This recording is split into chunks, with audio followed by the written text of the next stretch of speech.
तफसीली कहानी। ये एक पुराने जमाने की बात है। एक छोटे से गांव में एक गरीब औरत अपने बेटे के साथ रहती थी। इसका बेटा बहुत नीक और फरमानबरदार था। एक दिन इस औरत ने अपने बेटे को कुछ पैसे दिए जो उसके पास बड़ी मुश्किल से जमा किए गए थे, और कहा, बेटा, बाजार जाओ और घर के लिए कुछ जरूरी सामान ले आओ। ये पैसे बहुत कीमती हैं, ख्याल रखना। लड़का मां की दाएं लेता हुआ बाजार की तरफ रवाना हुआ। रास्ता काफी लंबा था और वो जंगल से गुजरता हुआ जा रहा था। रास्ते में अचानक कुछ डाकू आ गए।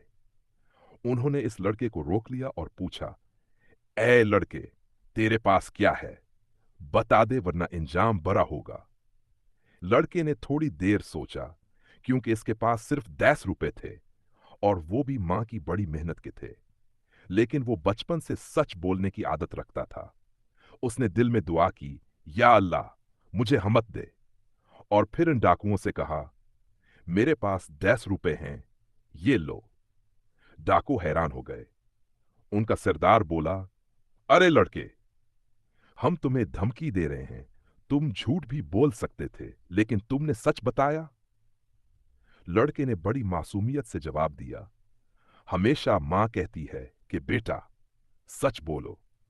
और हमारे नबी सल्लल्लाहु अलैहि वसल्लम ने भी सच्चाई को सबसे बड़ा अमल करार दिया है।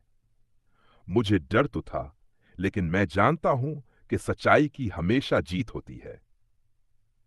ये सुनकर डाकुओं का सरदार चंद लम्हे खामोश रहा। फिर उसकी आंखों में आंसू आ गए।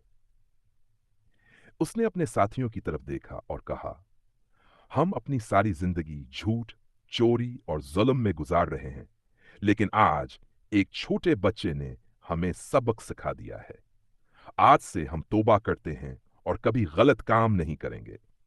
फिर इस डाकू ने न सिर्फ इस लड़के को इसके 10 रुपए वापस किए, बल्कि इसे और भी बहुत सारा सामान दे दिया और इसे इज्जत से उसके गांव तक छोड़ने गया।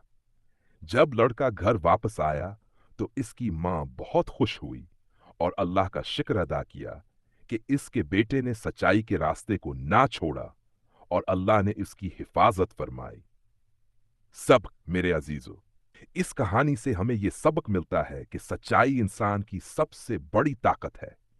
दुनिया में कैसे ही मुश्किल हालात क्यों ना आ जाएं, अगर हम सच्चाई पर कायम रहें तो अल्लाह हमारी मदद जरूर करता है। अल्लाह ताला कुरान में फरमाता है कि ए ईमान वालो, अल्लाह से डरो और सच्चों के साथ हो जाओ।